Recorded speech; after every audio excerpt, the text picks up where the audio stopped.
All right, we're ready to go. Today's meeting is a budget workshop. And first presenter today is Sheriff Hill. We're ready for you. Thank y'all for having me. I'm gonna try to make this as painless as possible, you know. Every year that I've been before y'all, I've been fighting for salary increases. And then finally, the last 2 years, we entered into an agreement with the STEP program. And I want to let y'all know that's going very, very well. Retention's better, morale's better, so thank y'all for that. So the only thing I'm gonna be asking for on the salary increases is $29,000 in the jail. And that's for the employees that's moving up to the next step level. It's going to take $29,000 to get my jailers to the next step level. On the enforcement side, it's going to be $6,000 to move up deputies up to the next step. So that's a total of $35,000 in my overall increase in my salaries. I'm requesting the purchase of 4 Chevrolet pickups. They're substantially cheaper than the Tahoes right now. So I'm wanting to put 3 of those vehicles in CID and 1 of them in patrol. Total purchase price with the updating, that includes all the emergency equipment and the patrol vehicle. All of them will have the radios, and the patrol vehicle will have the radar and the camera. The total cost is $281,735. The past 4 years, we've been financing these vehicles with the lease program through American National Leasing Company. They're proposing to finance these vehicles for us again at a rate of 4.99%. I think personally we could probably do better. I don't know if we want to check with some local banks and see if they'd be willing to finance a lease program with us, or should They won't get lower than that. you don't think you do? So anyway, that's a proposal there, and what we've been doing is we've been leasing them for a 4-year period. And at the 4-year period, the total price would be $79,056.97 per year for those 4 vehicles for 4 years. And then we have the option to buy that vehicle for $1 at the end of 4 years. So how many trucks? 4. And at the end of 4 years, they sell it for 79? Sell it for $1. 79,000 per year. Oh, per year. Yeah, for a 4-year period. Did you say they'll sell them to you for $1? Is that Yeah, what I heard? we actually buy them back for $1. And then we're getting about 5 or 6 years out of these vehicles. So we're getting to the point where we're fixing to get ahead. We're able to actually have some vehicles worth some money where we have been wearing them throw them out and begging people to come get them and get them off their hair. We'll be able to either sell them or continue to use them and get a little bit of our investment back out of them. So you would anticipate another year or two out of these even after they run the 4 years? Yeah, we're averaging 5 or 6 years out of them. Does it matter where they're slotted to CID vehicles? Well, it has to do with what we do to the vehicles to get them equipped for the roads, you know, like CID, we don't require the cameras or the radars, you know, that's, I guess I'm kind of asking what's road harder, if that makes sense. What gets patrol is different. patrolled? Okay. CID vehicles, we got some that's 10 years plus that we're running, and that's what we're starting to replace now because the maintenance is starting to use up. We have 10-year vehicles in CID. Okay. You know, they're not even, very rarely is there a hard mile put on them, but it does happen. Okay. But patrols by far, the ones that get beat up. So you get, I'm gonna go back here, 29,000 for jailers and roles for the deputies, 6,000. just 6,000 for this one.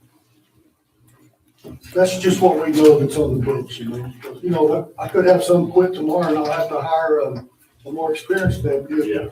At a rate I'm paying more. That's just what we got on the books right now. 35,000 for the STEP program.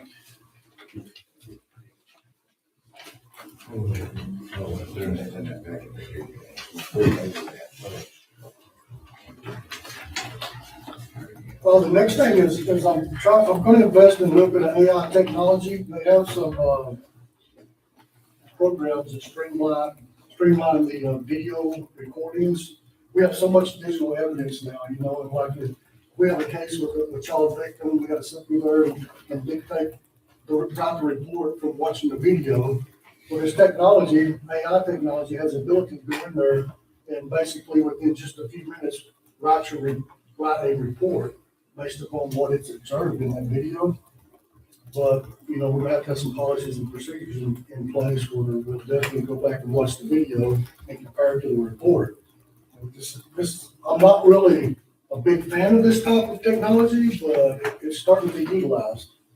Broward PD is using it, Early PD is using it, and it's substantially saving the officers a lot of time where they get the reports and get back on the streets. But we're gonna have some policies and procedures in place when you definitely have to make it your report and not somebody out of the computer's report.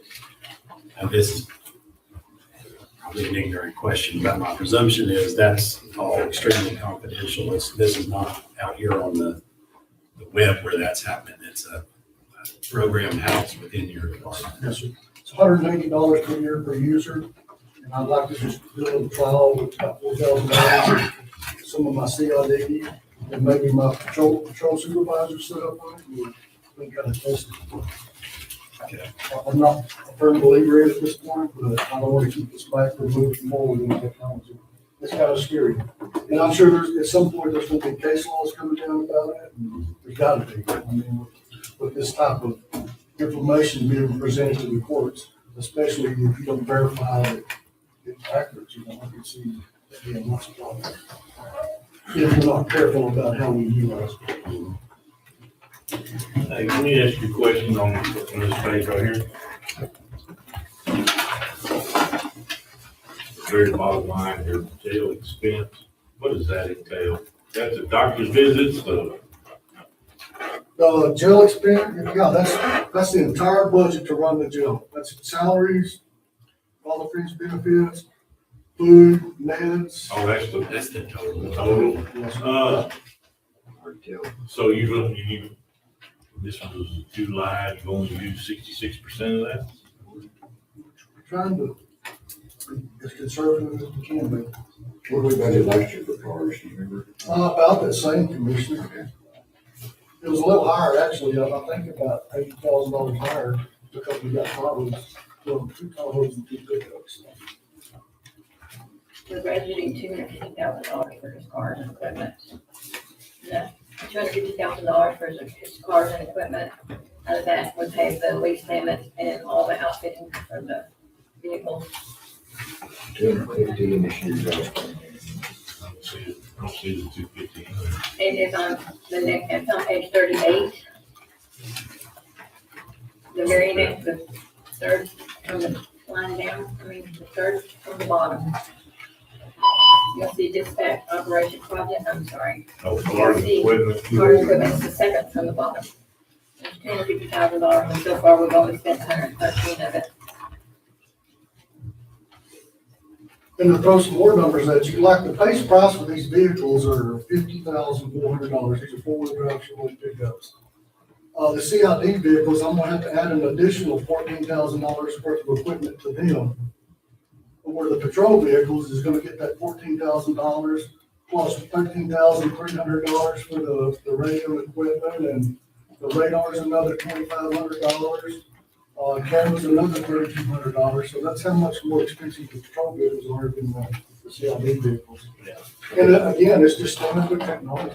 Last year we put 250, this year's 280, 170. That's what's in there now.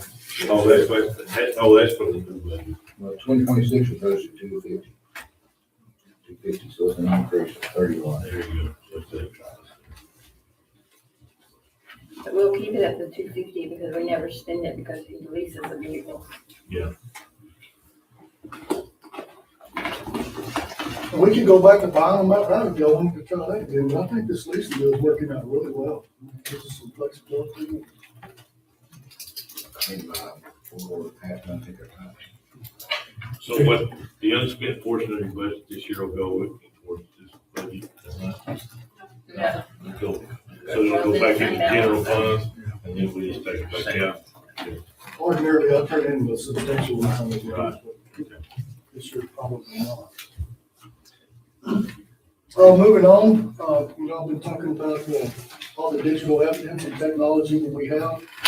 The law mandates that we run these cameras, the body cams and these cameras, especially when we're on a crime scene, you got one deputy there with the body camera going and a patrol camera going, that's being recorded. If he has backup or other units that pull up there, they're all required to turn the audio video equipment on. So we're getting tons and tons of digital media, and there's no way we can decide what gets filed with the case and what doesn't. If we have it, it's gotta be filed with the case. We are spending so many man hours uploading this stuff to digital format to get filed with the prosecutor's office, and also for the preservation of the evidence. And also the evidence lockers that we have themselves are so full, we don't have the ability to process the evidence that we have in order to get a disposition in the case, to actually have that evidence disposed of. I'm running CID, one short now, I put it in patrol like during COVID, and we've yet been able to pull that person back into CID. So we're running shorthanded in CID, and they're trying to take care of their evidence and the preservation and the destruction of that evidence. In the meantime, the girls up front, I have a misdemeanor clerk and a felony clerk who's trying to prep these cases for the appropriate prosecutors, but they're spending all of these days and hours uploading this digital evidence for the prosecutors, and also doing open records requests. We're getting inundated with open records requests. I'm sure that's just Crazy. unbelievable. Unbelievable. And according to the Attorney General opinion, we have to respond to each and every one of them. Although they've already ruled on it in our favor or whatever, we still got to go through this same stuff each time. So that is eating our time up. So I'm requesting that I get a new position, secretarial staff position, that will take care of the digital evidence and also the physical evidence, and stay in touch with the courts to maintain an appropriate evidence locker that we can utilize. And I'm requesting that salary, just off the cuff, 38,000, not counting the fringe. I think that's a good fair. But it's more than, I think just a tad more than a secretarial position, because you're gonna be responsible for maintaining and preserving evidence and getting filed reports. I mean, there's gonna be lots of accountability there. So that's the only additional employee that I'm requesting this year. And if y'all can't do it, I understand. I mean, we'll make it work, we will, but it's just, they're just behind, way behind. Every day we're further and further behind. That's basically my budget request that I'm specifically needing. Things I would like y'all to consider is, the carpet in that place is 22 years old. I don't know how it happens, but it looks like some of my deputies go in there and overhaul the transmission on the carpet in the floor. I don't know how that happens, but after 22 years, it's horrible. And we've got water stains, we've got flooding problems over there. I'm sure there's still mold, but I'd like y'all to consider replacing the carpet in those offices with maybe some live pink hardwood floor or something similar. Well, the PD done it a couple of years ago, and it helped the smell and the looks of it tremendously. As far as any cost of living that y'all may be able to consider, I'm requesting that my administration, every lieutenant and above, come up to me, or don't even give me a raise, okay? If that helps the budget, I'm not asking for one for myself, but my command staff, I'm asking whatever you give the county employees. If you give all the county employees like a 5%, I'm only requesting a 3% for them and my deputies, because the STEP program has really taken care of some of the issues I was having with retention. So just give them a portion of what y'all give to the rest of the county employees. But my jailers, whatever y'all give the rest of the county, my secretaries, my support staff, I request that they get the same raise that y'all give any other county employees. And that's it, gentlemen.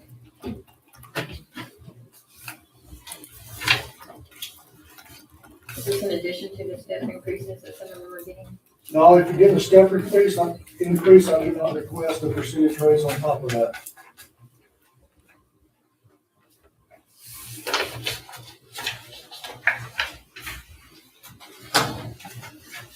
And again, whatever y'all throwing around, just half of whatever.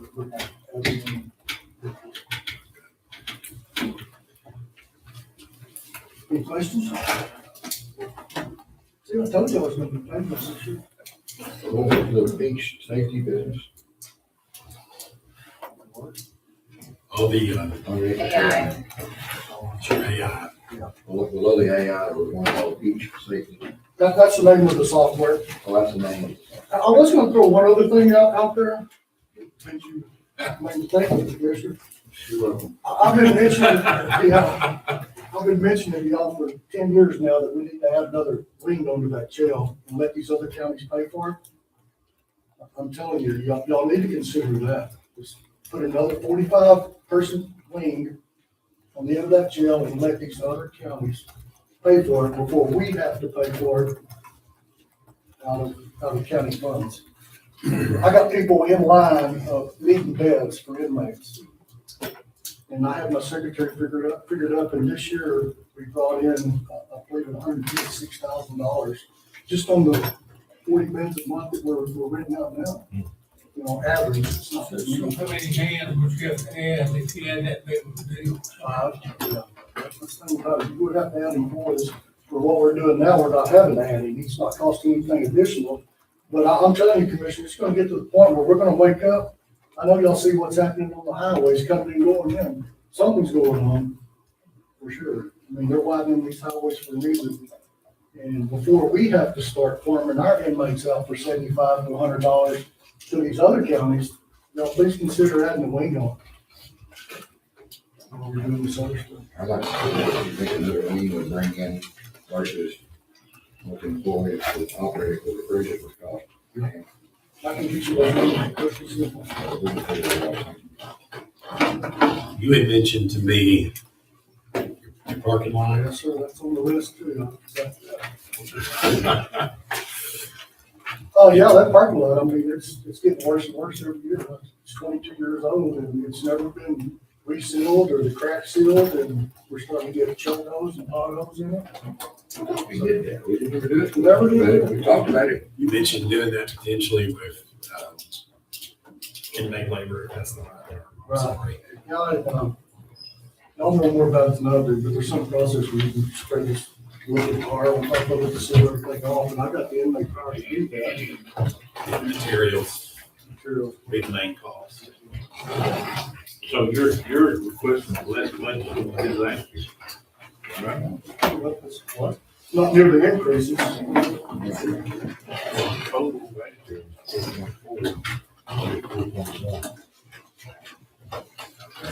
And I will be applying for the, Senate Bill 20. Get another 350,000 potentially, that we can give them a couple of We years. received that in the day by report. Decrease of 216,000.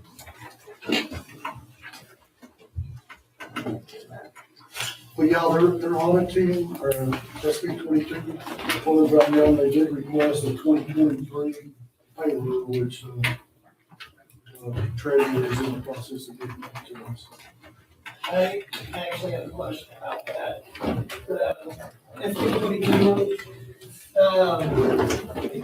whenever it was first brought up to the court that the sheriff's office got the SB 22 money, it was stated that if we used it to give salaries, then it would have to be kept separate, because if it ever went away, the salaries would have to be decreased by the same amount. Same thing like we do for the DA and the CA. Whenever that first came up, Jennifer Robinson made sure to note that to the court. And it was decided at that time that the money would not be used for salaries.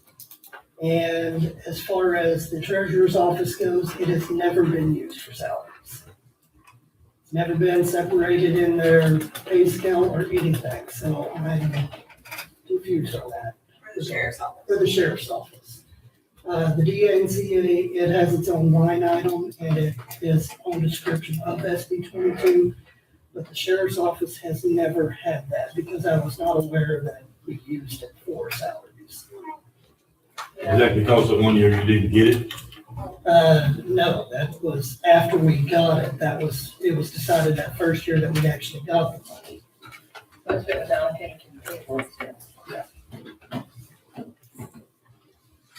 We use that offset cost of the vehicle rather than calling it salary. added that line for that expenditure. Is that mainly a bookkeeping thing? Rather than the terminology we use, it doesn't change what we're doing so much. I'm not sure because on this audit, they're asking for the salaries, but I have no proof that that money was ever used for salaries. I mean, we had to increase their salaries to qualify for the grant, Yeah, but that was but before. that was done before. And then we never got the grant that year. So. I guess we're gonna have to sit with you and James and figure out, Dan, how to do that. Because I believe James submitted that initial report. Last year. They're, am I correct, they're just now auditing like the very first year. 2024. So we're having to go, all the stuff that you and I had to get together, turn in a few weeks ago from the very first year. James did it already. This is what we're hearing back from them now, so I break down everything. For the sheriff's office. And those do all three have to be in a separate line item going forward. Yeah, they will be starting this year, cover them in their own funds.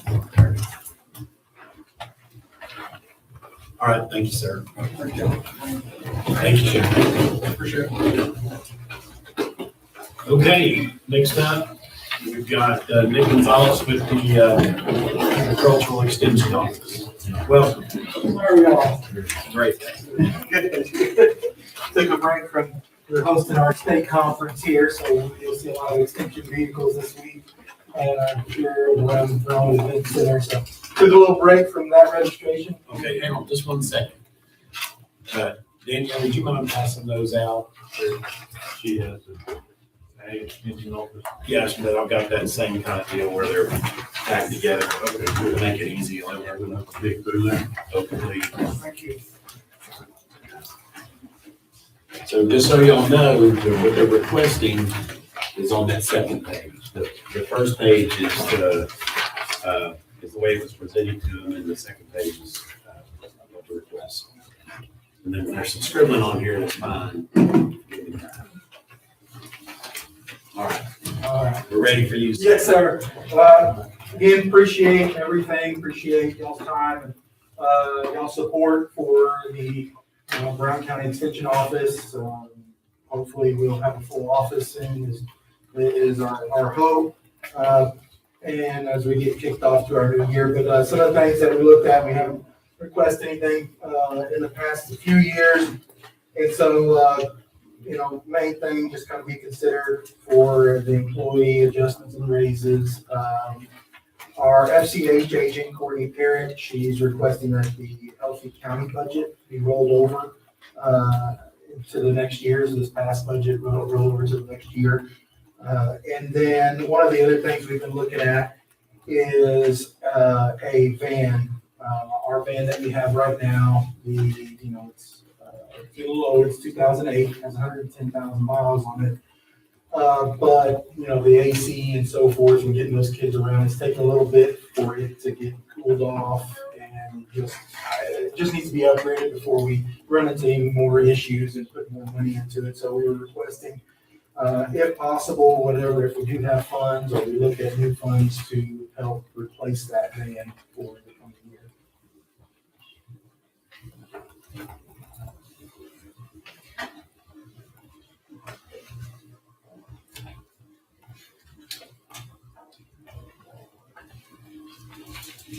So your total budget, 254, 911, is that right? Yes, sir. No, that's the, oh, that's right. I'm sorry, there's another total down there that's confusing me. No, you're right, sorry. So you're basically asking for the same, Yes, sir. except for the potential. The van, and if raises. we have, due to not having an ag agent the past year, there's been travel and stuff that's been left on the table that we haven't used because that goes to the ag agent position. Okay, And so what I was looking at, I didn't know if it was even possible to go over some of that to go towards the van, a line item for that. okay. We do have a line item for the van that pays for gas and everything. And I'm correct, I believe it's $1,500. Okay. All right. What, so a new van, tell us what you're thinking. Just, right now, Get it's, your hopes up. yes, sir, it's a 10-passenger van, and that's just something that we're looking at. I know this one we did get used, and which was, I mean, it was great. We got that, I think, back in 2013, if I'm not mistaken. And so what we're looking at is just I say upgrade, just get a newer van, that's more close to the year that we're in right now. What's the $1,500 van expense every year? That goes in for oil changes, any repairs, and gas, and tires.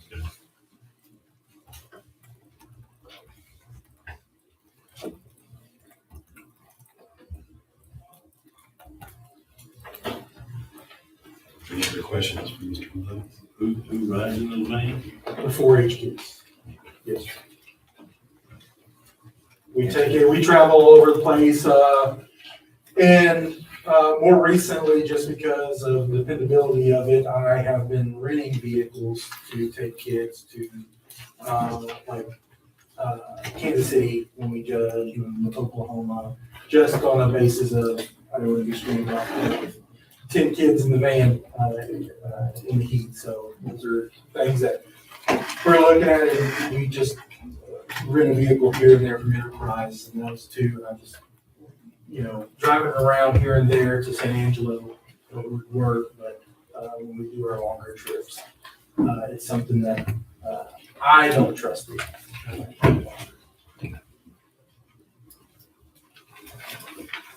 Anything else?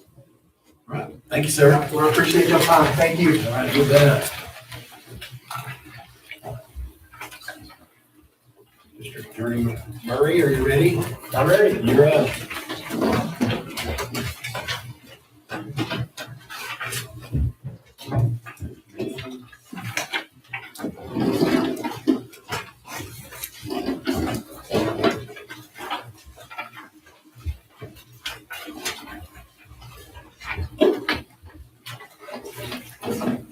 Joe, get a copy of the. Yes, second page. Okay, perfect. Morning, or good afternoon. Good afternoon. All right. I'll just kind of run through these, the way I got them on my letter there. Most of the time I just send a letter and basically ask, give my staff whatever cost of living adjustment, if the county gives other agencies for the staff, and give me the same, budget that I had last year. Most of the time, that's what I generally do. Sometimes it's not that situation. I have to come in here and ask for, something else. This is one of those years, unfortunately. We've started discussing some of my issues a week or two ago.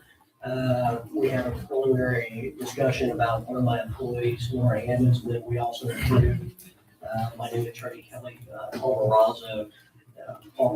And so some of this will come back to part of that, and then other, just kind of move around.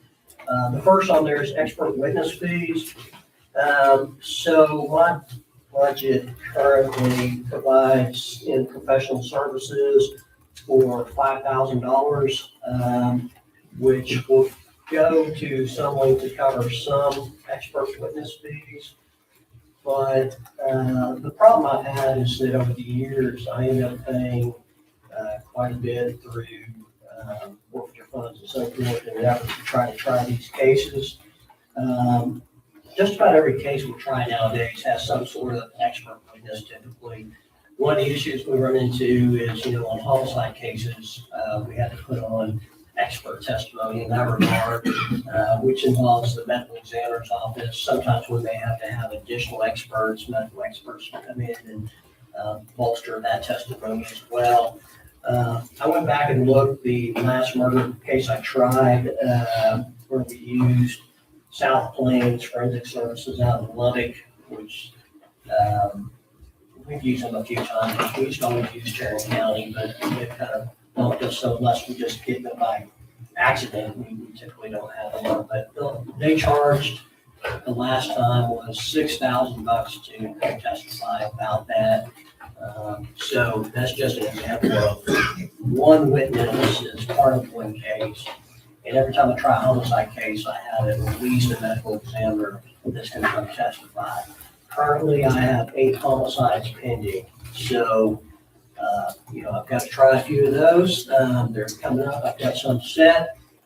So, $5,000 wouldn't, scratch, one of them. So, the other issue I have is that what we're seeing is on some of the drug cases we get, the agency will send those to the Texas DPS laboratory, which is generally free, but sometimes they get resent to another lab, either by DPS, or they may have some grant money to allow for a private lab to do the testing. Unfortunately, there's not money attached to that, for that person to come testify as an expert witness for the state when it comes time to try those cases. And so generally what that means is that that expert is located in another state, and it means, having to arrange to fly them here, put them up, and then pay their fee as an expert witness as well. So, it runs up pretty quick. And so if you, have, 10 to 12 miles a year that require expert witnesses, you can see where, that $5,000 doesn't make very much of a dent in putting on expert testimony. Those types of cases absolutely require it. Of those 8 homicides pending, 3 of those are capital murders. And capital murder cases, I know I have at least one that's complex, where the primary issue is going to be the cause of death. I know that that's what they're going to want to argue about. So it may be one of those that requires multiple medical experts in terms of cause of death. And so it could cost some money. Of course, the district attorney's office is always trying to resolve cases in a way that will do justice. If we can reach plea agreements in cases that do justice in the case without trying it and spending the money, we'd love to do that. But, there are just some cases where we, have to try those cases. We cannot reach agreements. And, the last couple of other cases, we had to actually try and have hearings on those cases and such. So we're prepared to do that, but I also need enough, funds in the coffer to adequately address those issues when it comes to trying those most serious cases. And so that's kind of on my first, if there's expert witness fees. Is that, So, excuse me, is that in addition to the 5,000? Is that like a new line item, or would it be instead of 5,000? so I would just ask that, you supplement that amount to 25,000. Okay. And so, and then of course, obviously, if we don't have to spend it, we will not spend it. If we get lucky and we're able to resolve some of those without the necessity of bringing expert witnesses, then, certainly we will do that.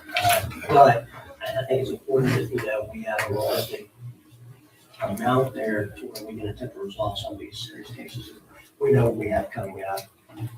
Some of those are financial cases that, require accounting, forensic experts and those kind of things. And it's just a costly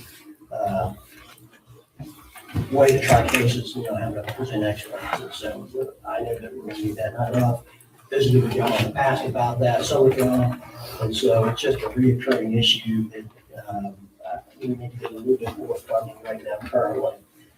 We've discussed, the issue of, capital death cases. And I think that we've all, come into agreement that we do have a death penalty case that we're going to have to move forward on. And, we've talked about, certain amounts that we would have available budget for the state in the event of that eventuality. And so what I'm talking about here is all those other cases, not the ones that would be, death penalty cases that will move forward on the death penalty.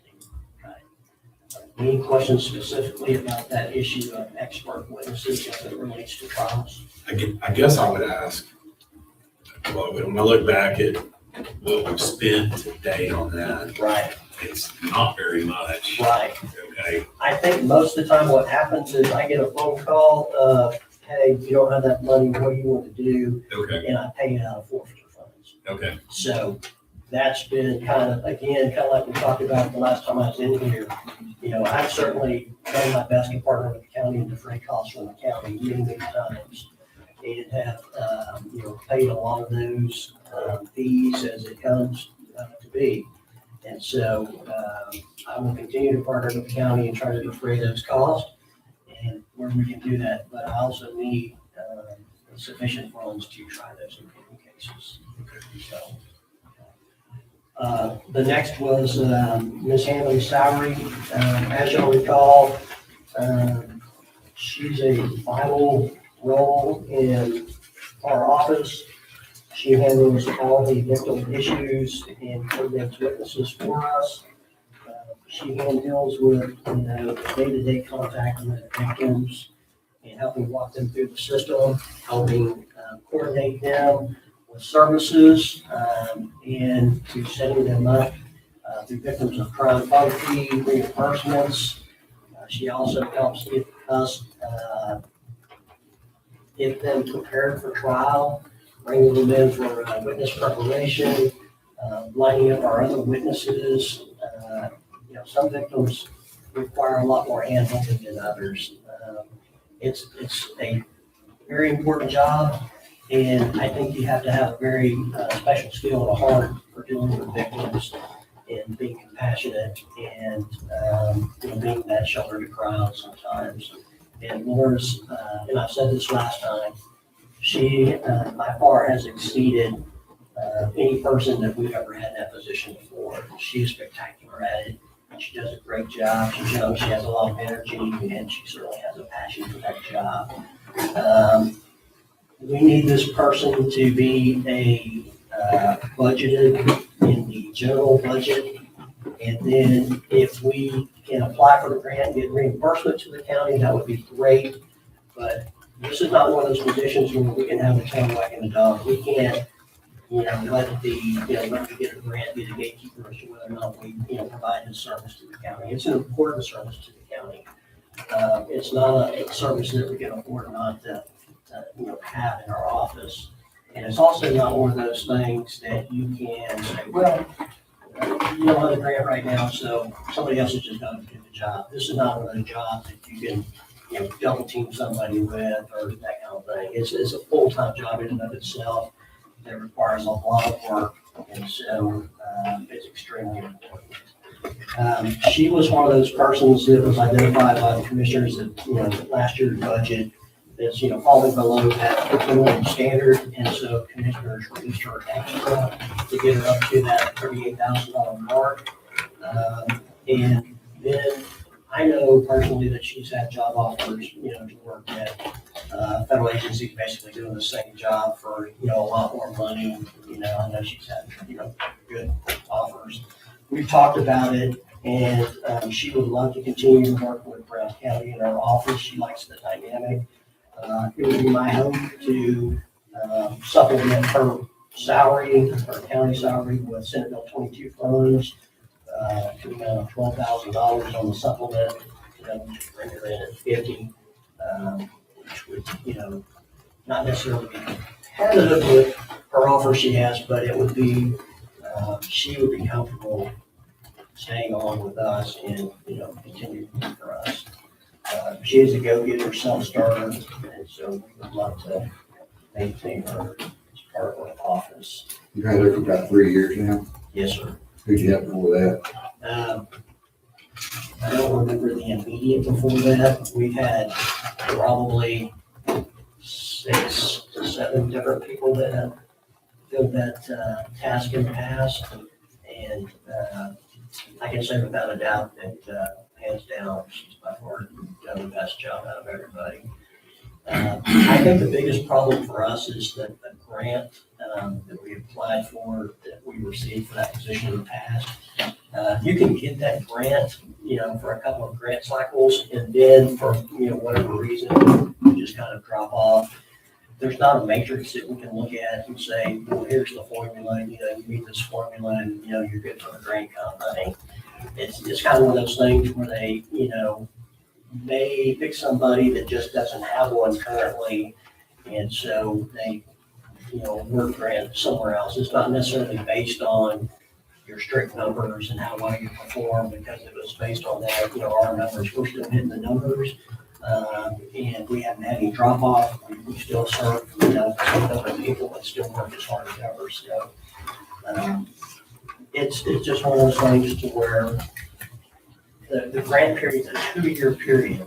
And so if you miss the grant, then, you're at least 2 years out before you can apply for the grant again.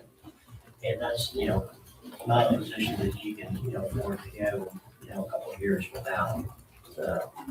There's no way that's going to fulfill the function of that if we don't provide that service. So you fill this position with grant money first?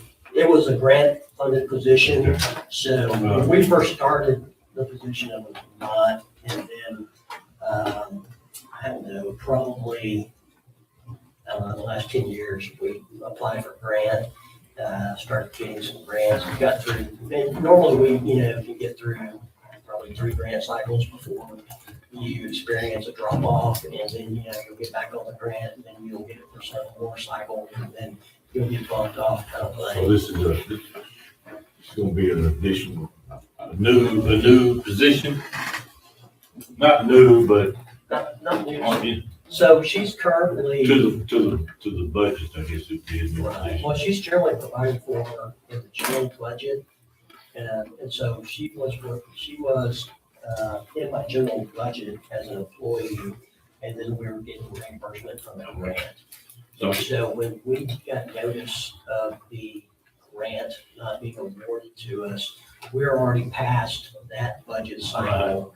And so, this is the next budget cycle that we have to address that. And so I'm in here, explaining to you kind No, of yeah. around that. Your SB 22 funds is gonna, what did you say, it's gonna be 12,000 to from the, Yeah, I was about to say, me ask about the benefits, are the benefits, like the retirement and insurance and all that, is that gonna come out of the SB 22 also? we didn't Or would that specifically, be a fund yet? we didn't really specifically talk about that. Laura is, engaged to a fellow that is in the military. And so, we have certainly discussed whether or not she is one that would need to be on the insurance or not on the insurance. But as far as, retirement and so forth, that would still come out of, how it had been coming out of as far as the general goes. But as far as the insurance goes, I mean, we can certainly discuss that. That's not a make or break thing on that. So, The French on the $12,000 was coming out of the SB 22 fund. Yeah, that's what Right, I'm saying. Yes. anything out of any credits that need to be paid for the additional 12,000 should come out of the Okay, 12,000. okay, yeah. No doubt.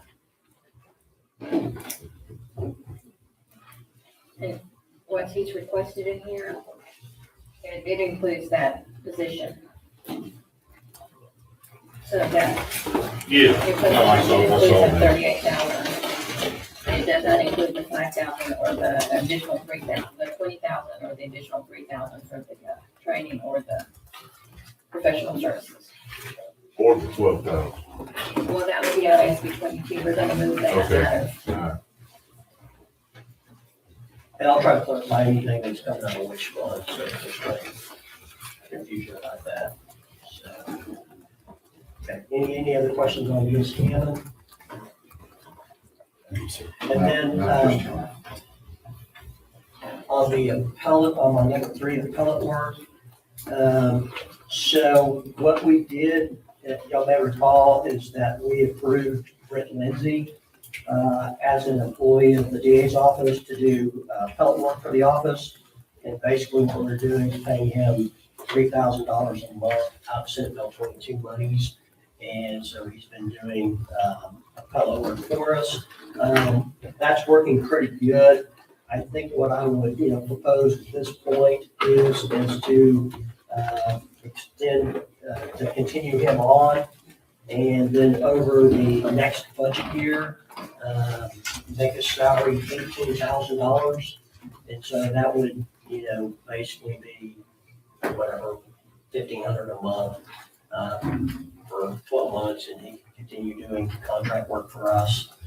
Well, it's not contract work. He's an actual employee because we have him on our payroll and so forth. We do deductions out of that money, but we'll pay him out of the Senate Bill 22 money. Part-time, I really. Well, I mean, 6 months, you'll go use them 12 months or? I would say just put him on for 12 months. I mean, Well, now there's a difference here. If he goes full-time, he has to be on our insurance. well, he can wait that. He doesn't need insurance. Well, I mean, there's a difference. We could classify We got a him as hand up part-time. back here, we got a hand up. Also, if you classify him full-time, that puts him on retirement as well. And you're- So if we classify him, could we classify him as part-time? If you classify- If he's doing less than 30 hours a week? Yeah, that's right. But that is contract, if you contract or employee, that's what I'm trying to figure out. Employee, if we're gonna pay him Senate Bill 22, and you gotta call him an employee.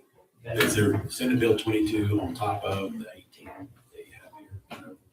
So is He's straight Senate Bill 22 money. Okay. so is it? Right now, Straight he's Senate Bill talking 22. about the next budget cycle. Yeah, I'm just talking about extending it as a Senate Bill 22 employee, where he's only being paid out Senate Bill 22. So this is no cost to the county. Correct. Right. And so in theory, I don't know what y'all's take on it is, but, as I understand the Senate Bill 22 is basically, the department heads are, the decision makers about how to expend that. And that, we as department heads, you guys know, just kind of heads up of what we're doing, kind of thing. And so that would be, how I would propose to, handle some of the common issues that we have, as far as people writing inquiries.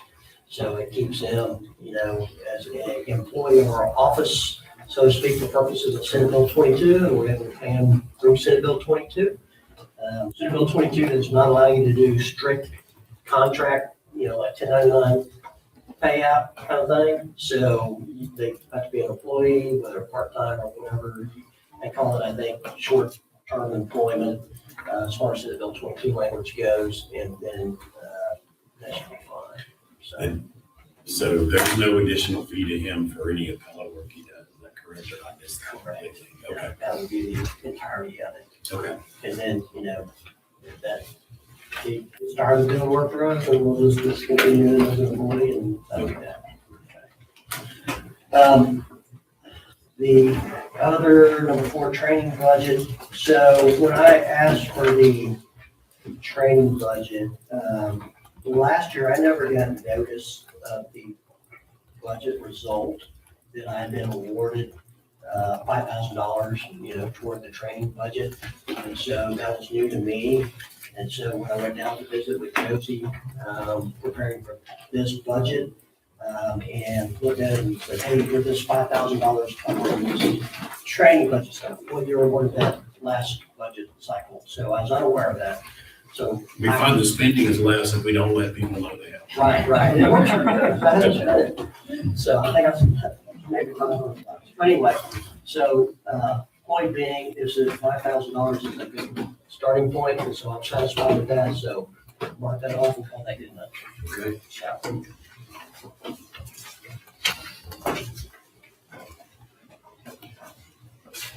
Okay, the next issue is just really kind of a clarification.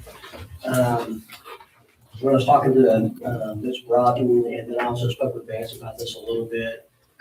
Vance, I don't think has really the issue as much as maybe I and Ms. Broughton does, because I think he spends his Senate Bill 22 money on equipment, kind of stuff, not necessarily employee salary, from what I understand. Whereas I use employee salary and Ms. Broughton uses for employee salary.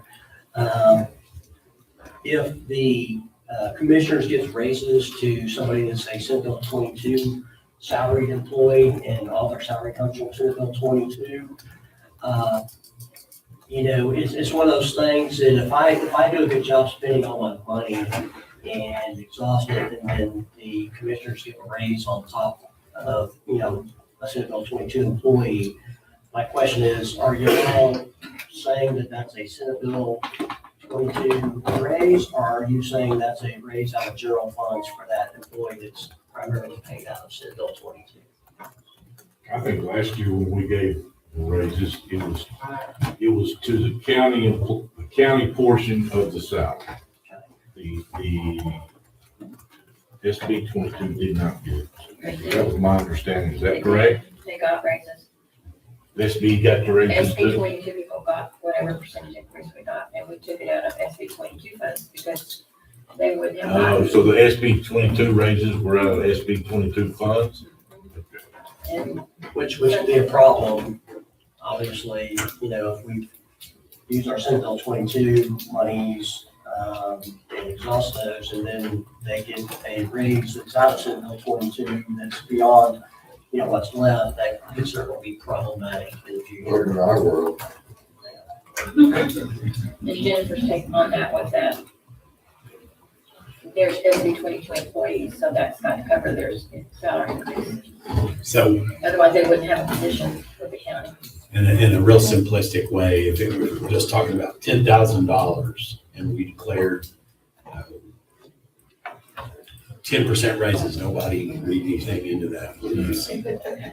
You would lower the actual Senate bill regular, they're just gonna get 10,000. We would increase their Senate Bill 22 salary by the 10% and increase their fringes also. Okay. But I think what I understood you to say is then Senate Bill 22 is responsible. That's the source of the funds for that increase in the fringe. Because they wouldn't have a position if it weren't for that Senate Bill 22. The problem with that is that, the legislature is not delegated any authority to anybody to, spend the Senate Bill 22 other than the specific persons they name in the statute. And so it creates a little bit of a conundrum there. I certainly don't want to cut back any raises that y'all have given in Senate Bill 22. That's not my point. My point is that for future, we just need to be mindful about, if somebody that's entirely a Senate Bill 22 salaried employee, and they're going to get a raise, as part of the general county raise, then maybe that raise in and of itself needs to be a general fund raise. Is that part? I mean, the county is getting the benefit of an employee almost entirely free. Well, if they're completely Senate Bill 22, they are getting it completely free. And so it's little to add to it, as far as the raise goes. So just food for thought there. But So I'm a little confused if the grant, say the Senate Bill 22 grant is $10,000, going back to my simple example. That's all that grant is for. They're not granting an additional whatever the county declares as a raise and fringe. That's kind of where you're coming from. Right. And the danger is if I've expended all my monies, if I've used every dime they've given me, and then get a raise, and then it's like, well, where's it coming from? Because it can't come out of a source that's already depleted. Okay. So that's just kind of my point there, but I certainly don't want y'all to want back anybody that got the benefit from that or anything like that. I'm not asking you to do that. It's kind of a point of clarification, just make sure that like moving here forward, that we're kind of on the same page and that, we don't run into any issues, through Senate Bill 22. That makes sense. Yeah, so either y'all are going to have to decide if the SB 22 employees get a raise or not. Okay, fair. Yeah, all right, the point was valid on the Easy enough. free employee. Can I ask a question on that? If the SB 22 is 100% controlled by the department head, then y'all, if you want them to get a raise, it should come from y'all telling us to give them a raise, not the court. Because now you're bringing in the fact that you're allowing the court to have a decision over your employee when you just said that you have a complete 100% decision on where an SB 22 money is. Yeah, apples and oranges. Apples and oranges, I control Senate Bill 22 money. They're still an employee of Brown County. These guys still have authority to decide if they want to do anything additional above and beyond that. It's not a King's X of I've hired them with Senate Bill 22, so, hands off kind of thing. Brown County employee policy still applies to them the same. They're just like any other employee. They still have to abide by the same rules and regulations and so forth. So it's a sourcing thing. It's just, what's the source of the money coming from? So My next question would be, if we do get it to where the general fund pays for the raises, would that in fact, if SB 22 goes away, which like all grants, eventually it will, is that going to create a new position that the county has to be involved in? yeah, bite your tongue. Hopefully it doesn't go away. We all know. We know, and we Yeah, want, let's don't get too far. it's, We do need to take that far. We don't need to. We need to take that far. I agree, but no. But, Right. I mean, you're talking about a huge, you wanna do all the SB 22 right now? You're talking about that in general? No, not right now, though. That's a huge discussion. Senate Bill 22 is still pretty hot in terms of everybody's for it. And in fact, they're still talking about expanding it, further at this point. So I think it's way premature to start talking about the doomsday. So I'm not saying we shouldn't, I'm just saying let's get through this. And then start. I understand, they're gonna leak into this thing, but if you're new positions, it can't be allowed, and they don't, and then everybody will expect you to pick them up. locally somehow. Fair. No fair way to do it. Like an unfunded mandate. Another unfunded mandate, so to speak. We helped you create this, we got these, now we create all these jobs for you.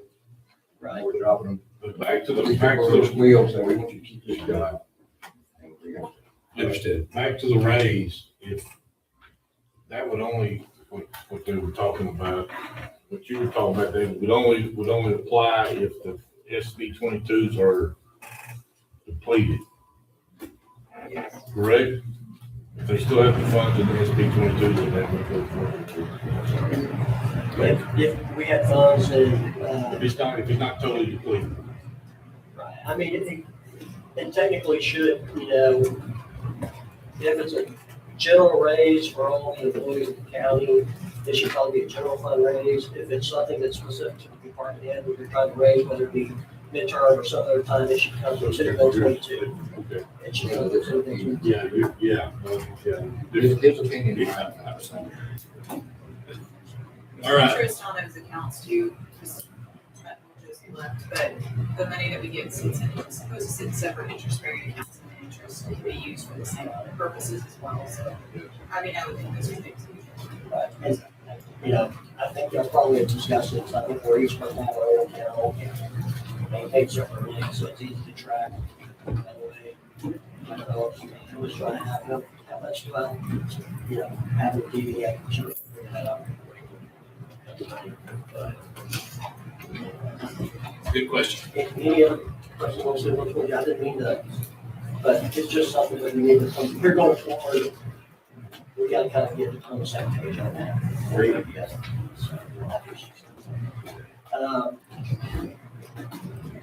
Going back to the sample salary, one thing that I did mention, I did come in under budget, $141,000.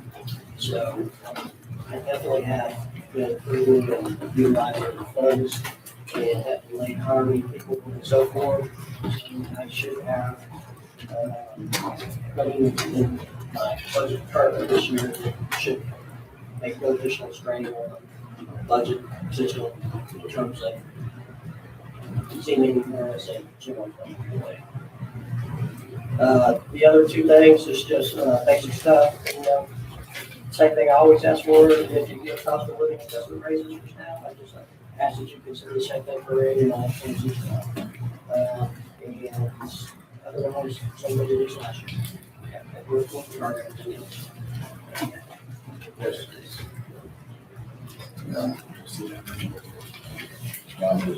One thing about it is, everybody got to go out there, so this year, but next year, they may not be there. But you know, I mean, I have it creating something. And I have, to the tune of $500,000, to three. I say, I have over to the tune of $500,000 to bring costs from the county, paying for things as they come up, like I pointed out, our costly software system. Again, another unfunded mandate on my board and action. So it's all I'm saying. So I will continue to partner with the county with different costs as best I can. And certainly, help provide best service we can to our community. I appreciate y'all. Thanks, Larry. The next one on the schedule is elections, and I don't believe Ms. Arp is with us today. Okay, sounds great. And we will move to the district clerk, John Cheryl Down.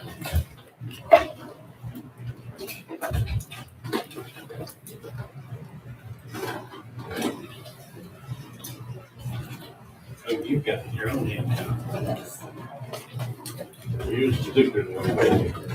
Of course it is.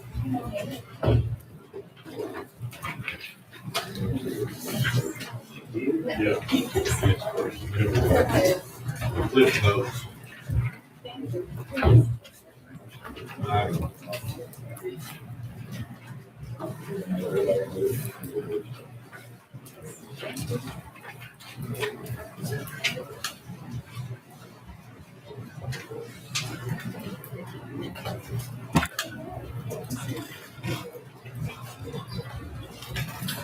Whenever you are ready. Okay, well, I'm asking for 2 increases in my budget. On my travel budget, I'm 3,500, and I'm asking for 500 more. Because I would like to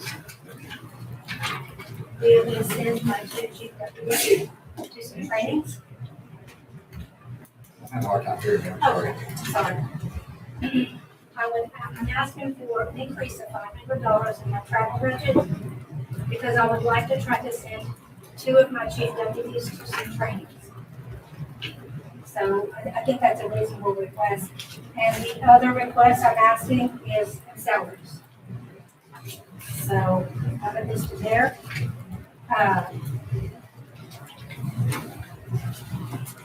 I'm going to speak for all the clerks, not just my office, okay? Because we're kind of lumped into the same. I can speak personally for my office, and Sharon or Christina wants to pipe in and welcome to, but we're kind of all lumped into the same category. Our staff have to be familiar with laws, statutes, and legal business processes.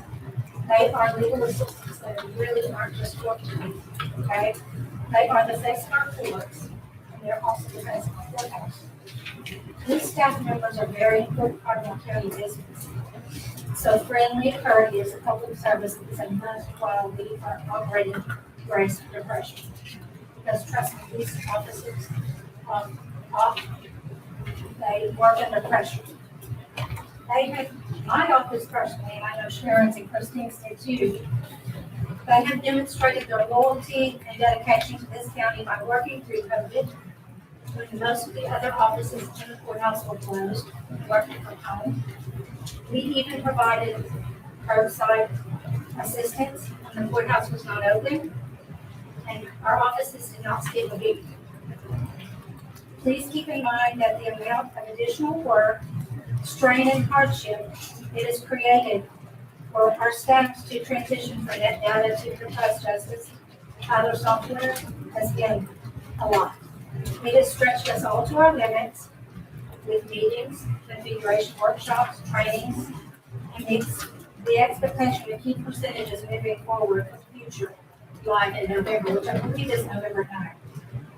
I've had my 2 chief deputies working full-time on top.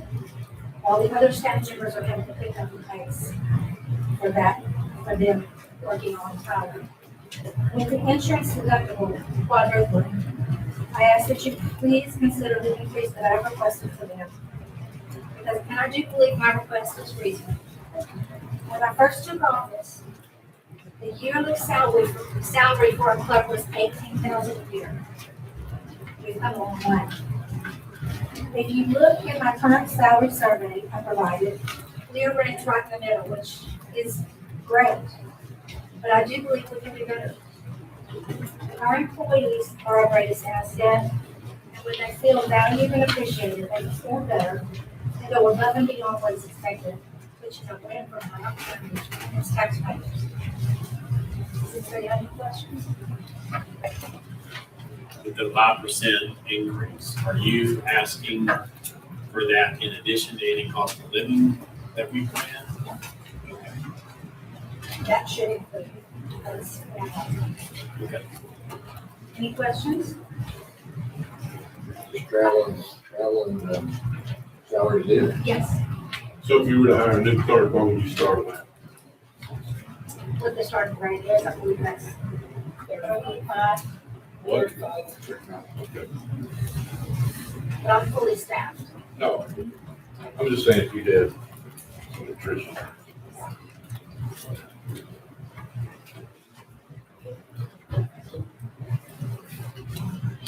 Any other questions? Sounds very simple. One of the things I wanted to point out too is, I've made a sacrifice myself, just asking for an increase in travel budget. I have taken on a position in addition to what I do for the County District Park Association of Texas. And so I am an executive board member there. And they do pay for our rooms when we have conferences. So that kind of offsets some more money in my budget for travel, which that would allow my girls to try and do some training, which they need that. I don't think it's just elected officials who need training. I think our chief deputies need training. Y'all do go. Yes, You send girls to training, you send girls to training too, right? if I send girls to training, I won't. Yes. I did. Okay. Did you not, because of money in the budget, or? Another reason. Did you or Christine have anything to? No, I think that's great. Okay. I just know that I was the one that needed the training and needed the hours. So I just decided to go and say, didn't wait. But, I don't know,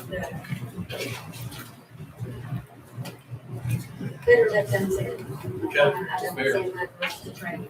Well, I look at it this way, knowledge is power, and it's more powerful when we share it. So I think if we share it with other staff, it's a win-win for them. Anything else? Thank you, ma'am. Thank you. Okay, next up is tax assessor collector, Ms. Christine Petrosi.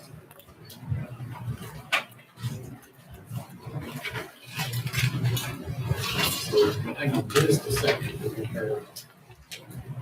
You want to do those up, please, ma'am? How are you today?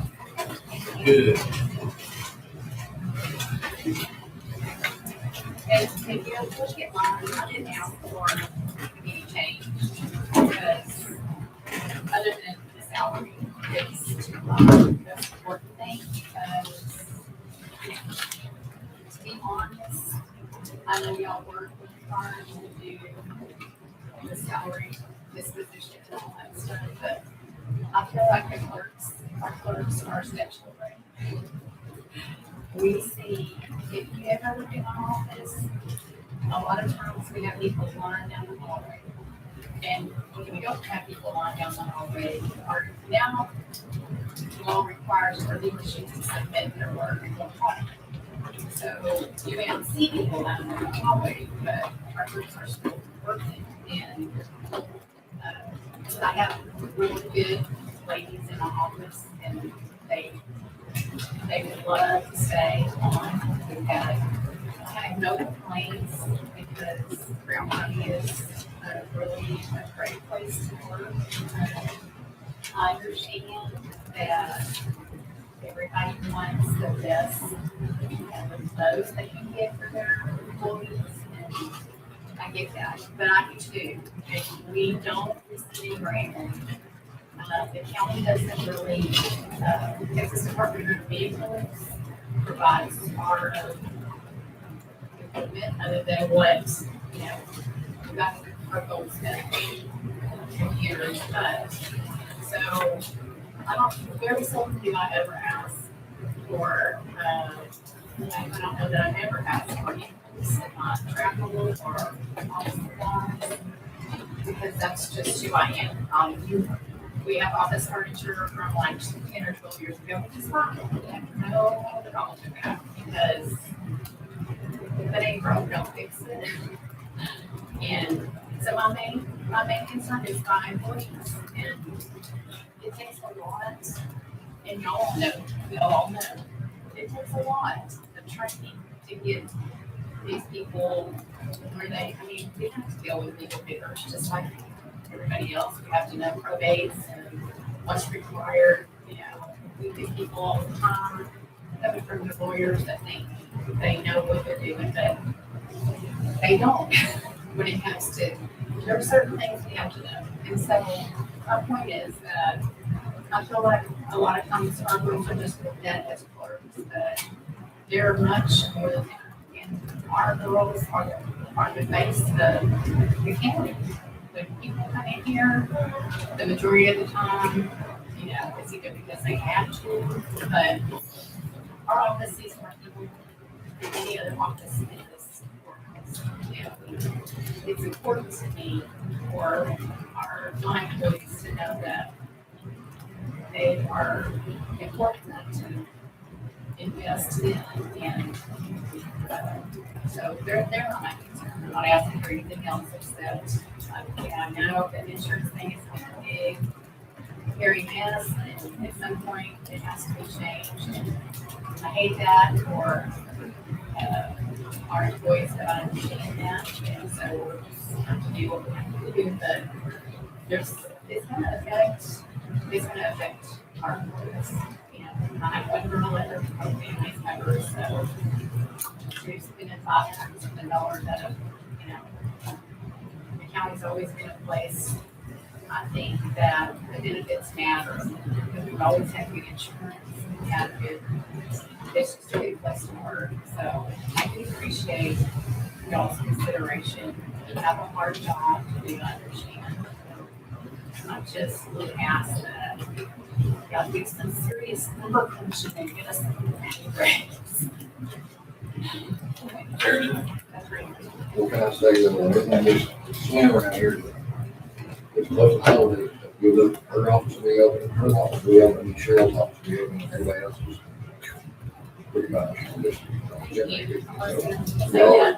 Y'all,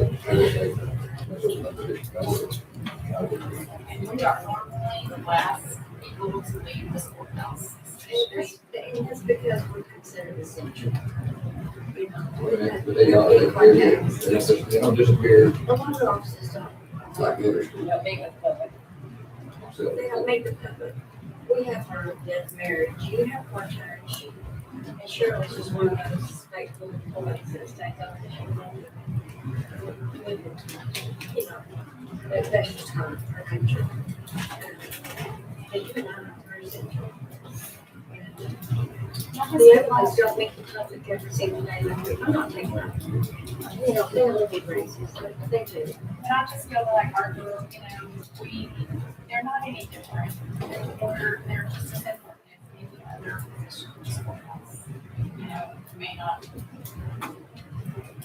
Anyway, I just appreciate y'all considering squeezing something else, so that we can support the gatekeepers we have, because, you know, we take in an average of $800,000 a month.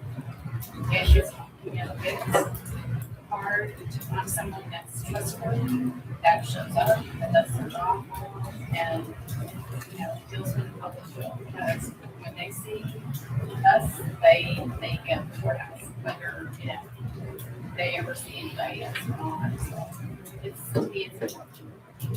We got a lot of this in their work. Thank you. I think we're gonna have a little uninsured people, you know, that have their families on their foot. They will just do the employee, their families. You know, there's just. Okay, last presenter we have lined up is Mr. Cliff Carnes, our emergency management coordinator.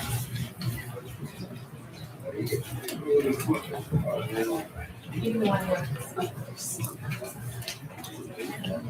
Good with those.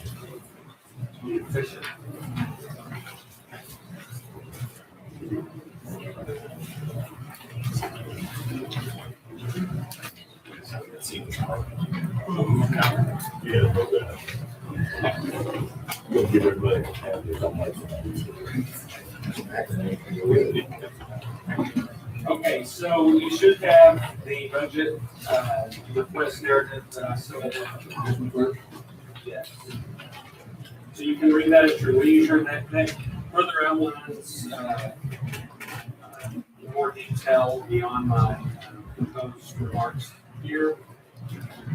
Azure Well Emergency Management is a statutory responsibility of Brown County under Texas Government Code Chapter 418. It serves as the foundation of our county's effort to prepare for, respond to, recover from, and reduce the impacts of disasters. Recent events across Texas, including hurricanes, wildfires, flooding, severe storms, extreme heat, winter weather emergencies, continue to demonstrate the importance of maintaining a capable and resilient local emergency management program. The proposed FY27 budget for the OEM is $113,000. Of that amount, roughly $89,000 supports salary and benefits for my position, leaving just $24,000 for operational expenses necessary to carry out the county's emergency management mission. These funds support activities across the full emergency management cycle, including mitigation, preparedness, response, and recovery.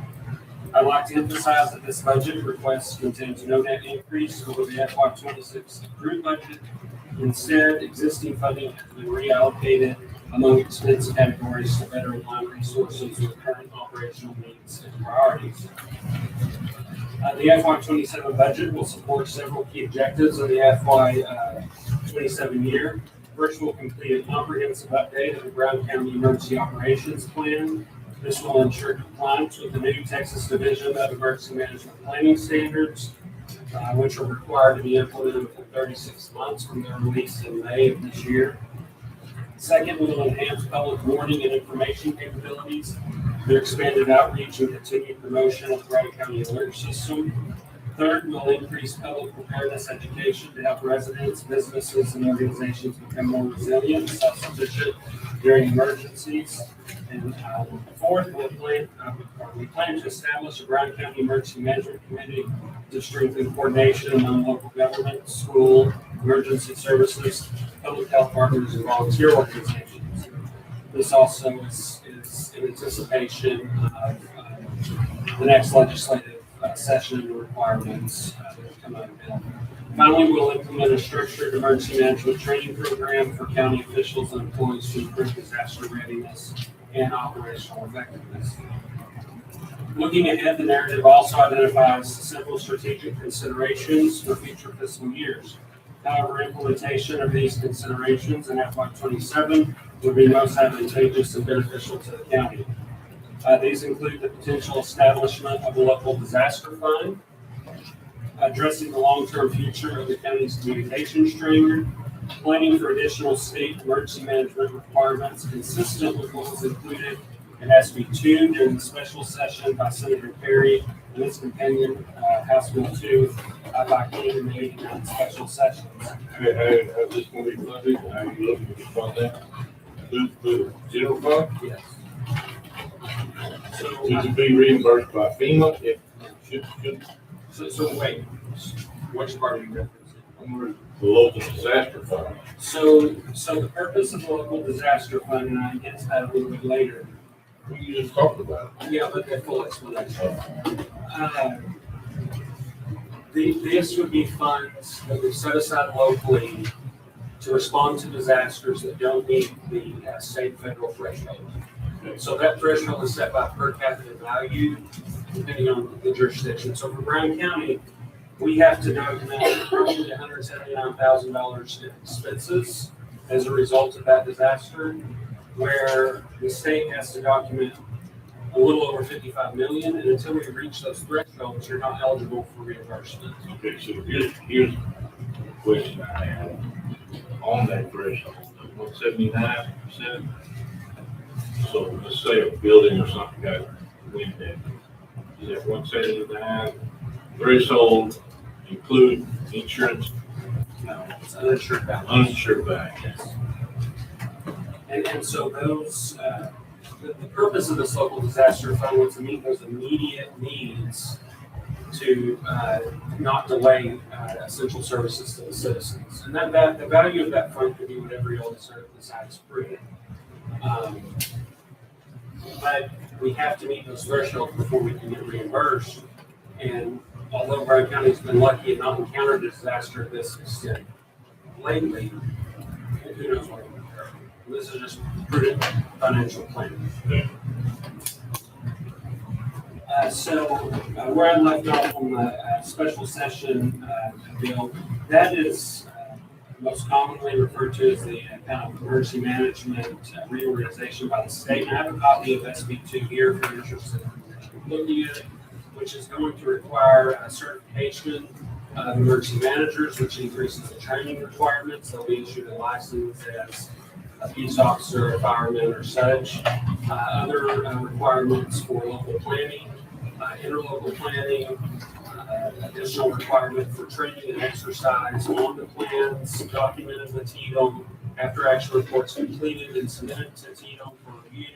So if this bill carries over into the 90th legislative session, as Senator Perry and Representative King has indicated, it would likely pass. And so I wanted to bring that forward now so that we can start planning now in FY 27 and not be retroactive in FY 28 trying to fill those voids. And then the last point that I mentioned is a dedicated county emergency operations center, which I hope that we cover with our new county annex. In closing, this budget contains current service levels without increasing overall funding while ensuring Brown County continues to support the emergency management requirements of the state. So let's go back, you kind of skipped over the communication strategy. Yes, sir. What's gonna have to be done to that? So that we still need to determine. When my predecessor did the evaluation in 23 for what needed to be done to get it back operational, I think in the narrative it had that value at 125 to 150,000. And so you can consider what those costs would be roughly 3 to 4 years later. Now we could do a phased approach to that communications trailer and look at what is minimum required and what would be a wish list, and that we can certainly. Is that required? To have it, no, sir. What needs to be done? So the communication equipment largely needs updated in it, and then a lot of the other equipment outfitted, such as the laptops and such, are all outdated. The furniture inside of it needs to be replaced. It's not kept temperature controlled, obviously, so a lot of the stuff inside of it is Where is that kept on? Is it under cover? Probably need to evaluate. certainly it does need to be reevaluated. Include the generator. That was included with it, to cut out a side door for it, because it was in the notice. There with that. The generator over here. Yes. Not there. Now get them started. So it's still going to be within this year, is that still this year? Just have to be this. We would like it. It's still subject to, we exceeded the limit of the time that it was under control or council government. From what I can find, I can turn that asset to work. So the water originally was. House here, but then it couldn't have been deployed in other counties that needed. So we passed that time. Yeah. And one point that I'd like to make in anticipation as speak to Bill would be the consideration of the deputy emergency manager for the county. I think that, as Tom and I have discussed, for continuity of emergency management, being a one-man office, if an incident occurs, there's no continuity for that response aside from the judge himself. So in the event that you're unavailable, the judge. Anytime that I'm not, we'll refer back to the judge. So for continuity of emergency management, it would be beneficial to consider a deputy position. We also discussed that the grant writer also, that we said that possibility is we did. We can funnel those tasks. Yes. Follow-up task goes on. Might exceed his time. It goes to the time he had. We had a discussion. Yes. So just circling back a little bit, the actual request for this year is revenue neutral. It's the same, and just shifting. Yes. And these others are, be nice to have used our budget. Yes, we would like for them to be included if possible. Okay. So it's 179, and then refurbishing would be about how much? The previous cost was 125. 200, So, and then what else? the position of deputy emergency manager, that's, What salary you think about starting that out? between 43 and 45. You visited with Mark too. Yes, sir. Tell him what you want. Yes, sir. But you're also staying here. I'm a continued officer at EOC. You told him what's needed in that for the grant. Yes, Okay. yes. Any other questions about this presentation? All right, thank you, sir. Thanks, That's all we have scheduled. Is there anything else we need to cover? All right, very good. Next budget hearing, Next budget hearing, the next workshop is Monday. Monday, 1:30. Yes, sir. Of any of the stuff that you heard today, is there anything you want me to include in the next printout I give you? I'll get back with you.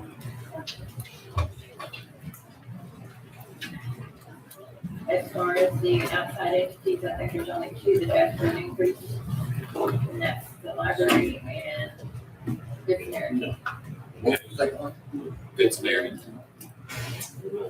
I expect, we'll obviously probably bring the elections office in Later. and, And I think the VSO also covered as well, to keep on the 40 slot, not many people do that.